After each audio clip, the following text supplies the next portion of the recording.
Bismillahirrahmanirrahim. Elhamdülillahi Rabbil alemin. Vessalatu vesselamu ala seyyidina ve nebiyyina Ebil Qasimil Mustafa Muhammed. Allahümme salli ala Muhammed Ve ala alihil etyebinel etharinel muntecebin siyyema begiyetillahi fil eradin. Allahümme inni ahmeduke ve esta'inuk ve estağfiruke ve etevekkelu aleyk. Vesselamu ala immetil muslimin ve humatil mustad'afin ve hudatil mu'minin. Usikum ve nefsi bi tekvallah. Özümü və əziz cümə iştirakçılarını, əziz qardaşları ilahi təqvaya riayət etməyə dəvət edirəm. Təqvanın kamalı barədə hədislərdə vurğulanır ki, bəzi rəvayətlərə əsasən təqvanın kamalı, yəni kamilliyi, kamil təqva budur ki, insan bilmədiyini öyrənsin və bildiyinə əməl etsin. Allah inşallah bizi də bu xüsusiyyətə malik olan və təqvalılardan qərar versin. Cümə günlərinin birinci xütbəsində Hucurat surəsi barəsində danışırdıq. Hucurat surəsinin ayələrindən tanış olurduq. İlk 5 ayə Peyğəmbərin qarşısında ictimai davranışlara riayət barəsində idi ki, qabaqki dərslərdə ətraflı danışmışıq. Onlardan ən önəmlisi Allahdan və Peyğəmbərdən ilahi göstərişlərdə önə keçməyəsən və Peyğəmbərin huzurunda danışıq qaydalarına riayət eləyəsən, rəftarına riayət eləyəsən və bu məsumların yalnız o sağ olan vaxtına aid deyil. İndi ziyarət zamanı da bu ədəb qaydalarına riayət olunmalıdır. Onların xəttinə birləşən Rəbbani alimlərin qarşısında da bu məsələləri riayət eləmək lazımdır. Və bir nəfərin mərifəti yuxarı olsa, gərək hazır və nazir olan, aramızda olan İmam Zaman salamun aleyhin də huzurunda bu məsələləri riayət eləsin və dediyimiz kimi ayə bütün ayələrə aiddir. Xüsusi bir zaman üçün məhdud deyil. Bugün 6-cı ayə çox önəmli, çox mühüm ayə barədə danışacağıq və mərci təqlidlər, müştəhidlər bu ayə əsasında çox böyük bir qayda istixrac eləyirlər, çıxarış eləyiblər və bunun əsasında bizim üçün xalis, nab İslam maarifini çatdırıblar, bəyan eləyiblər. Mən ilk öncə ayəni oxuyum, tərcümə eləyim. Hucurat surəsinin 6-cı ayəsi. Bismillahirrahmanirrahim. Ya eyyuhəl-ləzīnə əmənu İn ca'akum fasiqun binaba'in fatabayyanu an tusibu qawman bicahalatin fatusbihu ala ma fa'altum nadimin. Ey iman gətirənlər, ey möminlər, ey inanclı insanlar, ey o şəxslər ki, Allahı qəbul eləyibsiz, Allaha inanırsınız. Bu mesaj sizin üçündür, bu əmr sizin üçündür. Əgər bir fasiq sizə xəbər gətirsə, onu araşdırın ki, məbada bilmədən bir dəstəyə ziyan yetirəsiniz və sonra etdiyinizdən peşman olasınız. Yəni bir dəstəyə ziyan yetirməmək və peşman olmamaq üçün bir fasiq sizə hər hansı bir xəbər gətirdi, hər hansı bir məlumat gətirdi, onu araşdırın. Bu ayə ətrafında bugün danışacağıq. İlk öncə ayənin nazil olma səbəbini qeyd edeyim. Bu ayələri başa düşməkdə çox kömək olur. Bu səbəbləri adam bilə ki, bu ayə hansı səbəbdən nazil olub. Və bu nazil olma səbəbini bir çoxsaylı şiə və sünni mənbələri yeşdilli qeyd ediblər ki, bu kimin barəsindədir? Yəni, belə deyil ki, yalnız şiə mənbəsinə aid olsun. Sünni alimlər də öz kitablarında bu məsələni gətiriblər. Ayə Vəlid ibn Uqbə haqqında nazil olub. Hadisə və cərəyan bundan ibarətdir ki, Peyğəmbər Əkrəm bu şəxsi Bəni Müstəliq qəbiləsindən zəkat yığmaq üçün göndərir. Amma cahiliyyət dövründən bu şəxslə həmin qəbilə arasında bir münaqişə olubdur və bir şiddətli düşmənçilik olub bu şəxslə o qəbilə arasında. Qeyd edirlər ki, bu şəxs həmin qəbilədən zəkat yığmaq üçün, Peyğəmbərin əmrini icra etmək üçün gedəndə gördü ki, bu qəbilədən bu şəxsi qarşılamağa gəlirlər. Və qarşılamaqda da məqsəd və başqa kitablarda qeyd olunur ki, bunlar sevinərək istəyirdilər, gəlsinlər Peyğəmbərin elçisini qarşılasınlar. Bu şəxs amma belə başa düşür ki, bunu öldürmək üçün gəlirlər. O qabaqçı olan o düşmənçilik nəticəsində istəyirlər Vəlid ibn Uqbəni öldürsünlər. Buna görə də onların gəlməyini görəndə irəli getmir və onlara tərəf getmir, geri qayıdır, Peyğəmbərin yanına qayıdır və Peyğəmbərə xəbər verir ki, bu həmin insanlar zəkat verməkdən imtina elədilər. Peyğəmbər bu xəbəri eşidir və çox narahat olur və bəzi tədbirlər görmək istəyir. Bilirsiniz də, bu Peyğəmbər dönəmində Peyğəmbər əgər bir qəbiləyə bu göstərişi verir, onlar əgər bundan boyun qaçırsalar, İslamla müharibəçilik elanı mənasındadır. Yəni, əgər zəkat verməkdən boyun qaçırırlarsa, İslamla müxalifətçilik deməkdir. Peyğəmbər ona görə məsələdən narahat olur. Dediyim kimi, bəzi tədbirlər görmək istəyir ki, ayə nazil olur. Ki, fasik sizə xəbər gətirdi, onu araşdırın. Əlbəttə, aydındır ki, bu şəxsin, Vəlid ibn Uqbənin fasikliyi əvvəldən bəlli deyil. Bəlli olsa, əziz İslam Peyğəmbəri fasik bir şəxsi zəkat üçün göndərməzdi. Bu şəxsin fasikliyi ilə bu cərəyandan sonra aydın olur və Allah Taala bu ayəni onun barəsində nazil edir. Başqa şən-i nüzullar səbəblər də qeyd ediblər. Məşhur olan şiə sünni təfsir alimlərinin nəzərində budur. Yəni, Vəlid ibn Uqbənin Bəni Müstəliq qəbiləsinin zəkat verməməsi barəsində olan yalanından sonra onun fisk və günahı aşkar oldu. İmam Hüseyn əleyhissalam bu şəxslə qarşılaşanda da həmin ayəyə işarə edib. Məsələ bundan ibarətdir ki, münaqişə və mübahisə düşür bu şəxslə. İmam Hüseyn arasında İmam Əli əleyhissalamın vilayəti barədə İmam Hüseyn əleyhissalam belə buyurur: Allaha and olsun ki, mən səni Əli ibn Əbu Talibə olan düşmənçiliyə görə qınamıram. Çünki Allah Əlini mömin, səni isə fasik adlandırıb Quranda. Və sonra bu həmin ayəni tilavət edir. Bu ayə ilə bağlı bəzi məsələlərə işarə eləyən nazil olma səbəbini qeyd elədim.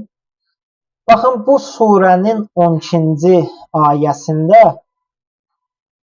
təcəssüs barədə danışacaq. Yəni, araşdırma, insanların işlərini araşdırmağın haramlığı bilinir, vurğulanır. Belə bir sual yaranır ki, necə ola bilər? Bir tərəfdən Quran-ı Kərim deyir, araşdırın, bir tərəfdən deyir, təcəssüs eləməyin, casusluq eləməyin insanların o həyatı barədə. Baxın, bu ayədə ki, təhqiq eləmə, araşdırma əmri gəlib, bu şəxsi davranışlara aid deyil.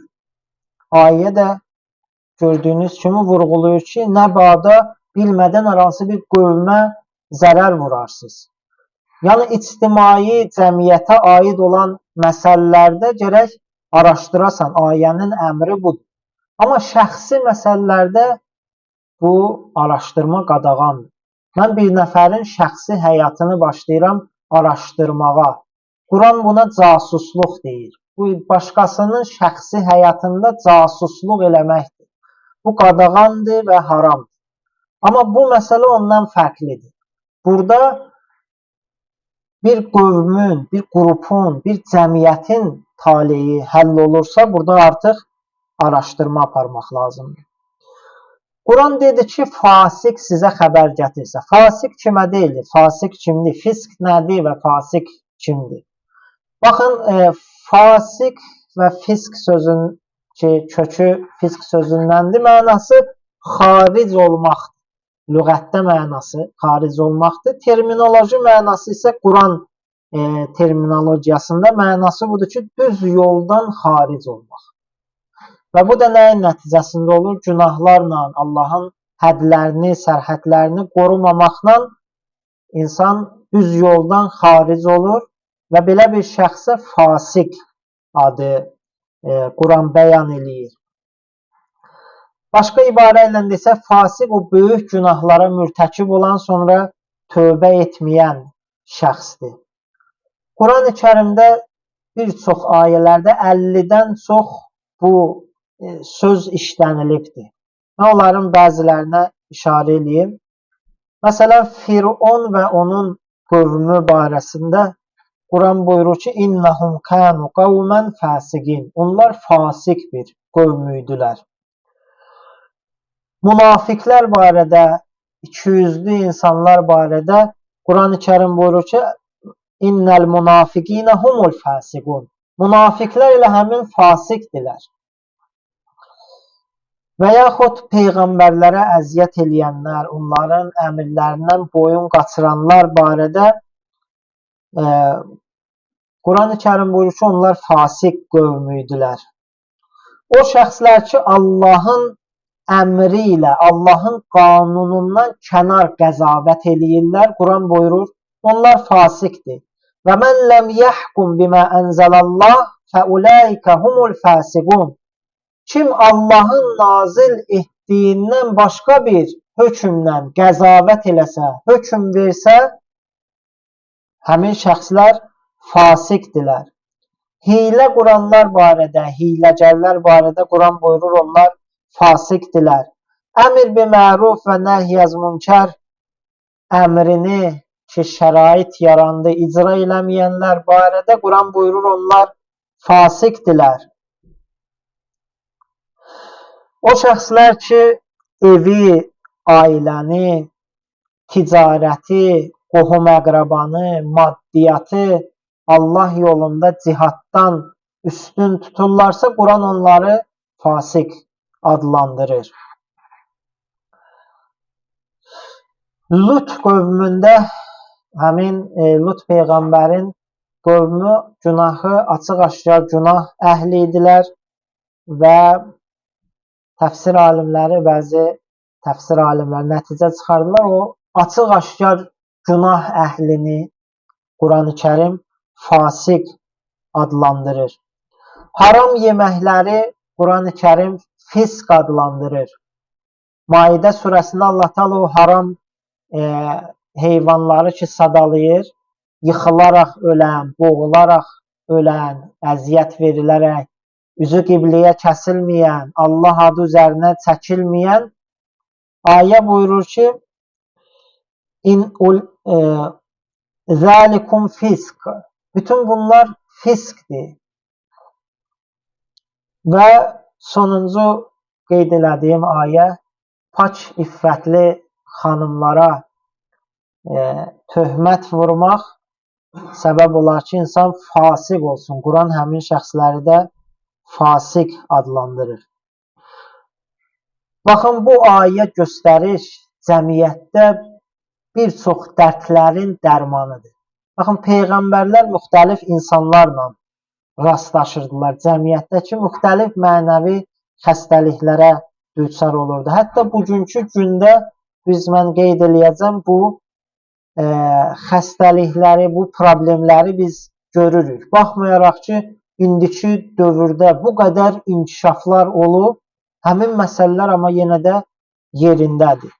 O nədir? Baxın, biri kör-köranə təqliddir. Əcdadlara, nə bilim, xurafi adət-ənənələrə tabe olmaq. Bu bir dənə xəstəlikdir ki, peyğəmbərlərin dövründən indiyənə kimi davam edir. Kör-köranə təqlid. Ondan sonra xəyallara inanmaq, nə bilim, şayələrə inanmaq, falçılara, əsassız yuxulara inanmaq ki, bu yenə də peyğəmbərlərin dövründə də, indi də olan problemlərdəndir. Elmsiz hökm çıxartmaq, elmsiz mövqe tutmaq. Bir nəfəri istəyir, mən onu tərifləyim və yaxud tənqid edeyim, elm olmadan. Elmsiz nəsə yazım, elmsiz nəsə danışım. Bütün bunlar dərdlərdir. Bu dərdləri istəyirəm bəyan eləyəm və sonra deyəm ki, bütün bu dərdlərin dərmanını ayə bizə vurğulayır. Nə? Bütün bu dərdlərin dərmanı təhqiq və araşdırmadır. Quran buyurur, fasiq sizə xəbər gətirsə, onu araşdırın. Xəbər sözünə də işarə eləyim. İnşallah sözümü yekunlaşdırıram, amma bu önəmli ayə barədə yenə bəzi nöqtələr var. Növbəti cümə günü bunlara işarə eləyəcəm. Burada xəbər barədə danışılır, məlumat barədə. İslam dini bəzi bu xəbərlər barədə önəmli tapşırıqları var, vurğulamaları var. Baxın, Quran-ı Kərim o şəxslər ki, bir dənə bir xəbəri araşdırmadan yayırlar, onları şiddətli tənqid edir, məzəmmət edir və çıxış yolunu bizə nədə göstərir? Buyurur, bir xəbər sizə gəldi, o xəbəri öz əhlinə, o sahənin mütəxəssisinə bəyan eləyin, təqdim eləyin. Əgər həqiqəti sabit olsa onu yayın. Quran-ı Kərim bu məsələyə riayət eləməyənlər, yəni yalan xəbərləri yaymaqla o cəmiyyətdə ki, narahatlıq yaradırlar, buyurur onları ağır əzab gözləyir. Əziz İslam Peyğəmbəri Həzrəti Muhammed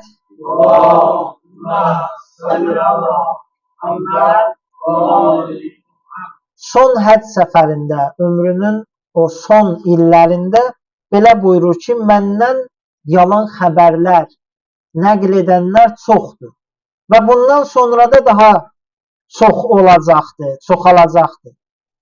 Və hər kəs bilərəkdən mənə yalan nisbət versə, bilsin ki, yeri cəhənnəmdir. Məndən eşitdiyiniz hər şeyi Quran və mənim sünnəmə təqdim edin. Əgər onlara uyğun gəlirsə, qəbul edin. Əks halda onu inkar edin. Bu məsumlarımızdan da bu məzmunda çoxsaylı hədislər var. Bəzən hədislərdə var ki, o söz əgər o xəbər, o hədis fərqi yoxdur. Əgər Quranla uyğun gəlmirsə, Peyğəmbər sünnəsinlə uyğun gəlmirsə, çırpın onu divara. Mənası budur ki, yəni onun heç bir əhəmiyyəti yoxdur. Vəzifəmiz budur ki, Quranla uyğunlaşdıraq. Quranla uyğunlaşdırmaq üçün Qurandan xəbərimiz olmalıdır. Peyğəmbər sünnəsindən xəbərimiz olmalıdır. Əks halda insan aldanar. Bu ayə bizə onu bəyan eləyir ki, insan gərək sadəlöv olmasın. Cəmiyyətdə baş verən bir çox problemlərin çoxu fasiqin təlaşı və müminin sadəlövlüyü üzündən. O fasiq gətirir xəbəri, mümin də sadəlövlük eləyir nəticədə İslam cəmiyyətində problemlər yaranır. İmam Rıza əleyhissalam buyurur ki, sözlərimizin sənədi Quran və Rəsulullahın sünnəsidir. Buna əks olan sözlərin deməli onlara aidiyyəti yoxdur. Rical elmində də, baxın, İslam dinində önəmli elmlərdən biri rical elmidir, şəxsiyyətlərin araşdırılması. Müştehidlərimiz, mərci təqlidlərimiz bir-bir İslam tarixində olan şəxsləri araşdırırlar. Hədislərimiz, bilirsiniz, bu şəxslər, səhabələr vasitəsindən bizlərə gəlib çatır. Bir-bir onları araşdırırlar, hansının ədaləti sabit olsa və Quran və sünniyə uyğun olsa, dedikləri mətin o zaman şəri hökm üçün onu bir qaynaq bilirlər. Əks halda kənara qoyurlar. Budur ki, onlar 30-40 il əziyyət çəkib İslam maarifini bizə çatdırırlar və hər birimizin boynunda onların haqqı var. Sonda qeyd eləmək istədiyim məsələ budur. Baxın, ayə dediyim kimi, şiə və sünni alimlərin qeyd elədiyi kimi bir Peyğəmbərin vaxtında yaşayan, o tərifə uyğun olaraq Peyğəmbər səhabəsindən gedir. Və Quran-ı Kərim o səhabəni məzəmmət eləyir. Deməli, bütün səhabələr müqəddəs deyil, bütün səhabələr ədalətli deyil. Səhabələrin içində bir çox ayələrə görə münafiqi də var idi. Səhabələrin içində bu ayə vurğuladığı kimi fasiqliyi aşkar olanlar da var. Fasiq səhabələr də var idi. Ona görə belə deyil ki, bütün səhabələr müqəddəsdir, qeydsiz, şərtsiz biz onlara ehtiram qoymalıyıq, tabi olmalıyıq. Səhabələrin içində Allaha, Allahın Rəsuluna, imamlara tabi olan şəxslər, imamların təsdiq elədiyi, Peyğəmbərin təsdiq elədiyi şəxslər bizim üçün dəyərlidir. İnşallah növbəti həftə yenə bu ayə barədə bəzi nöqtələrə işarə eləyəcək. Allah inşallah müsəlman cəmiyyətinə bəsirət və agahlıq nəsib eləsin. Allah Taala İmam Zaman salamul əleyhin zuhurunu təcil eləsin. Özümüzü düzəltməklə o həzrətin gəlişinə hazırlaşanlardan bizi qərar versin. Bismillahirrahmanirrahim. İnna enzelnahu fi leyletil qadr və ma edrake ma leyletul qadr. Leyletul qadr xayrun min alfi şəhr. Tənəzzəlul mələikətü və ruhu fiyhə biizni rabbihim min kulli əmr. Salamun hiyə həttə mətlə'il fəcr. Sadaqallahul aliyyul azim.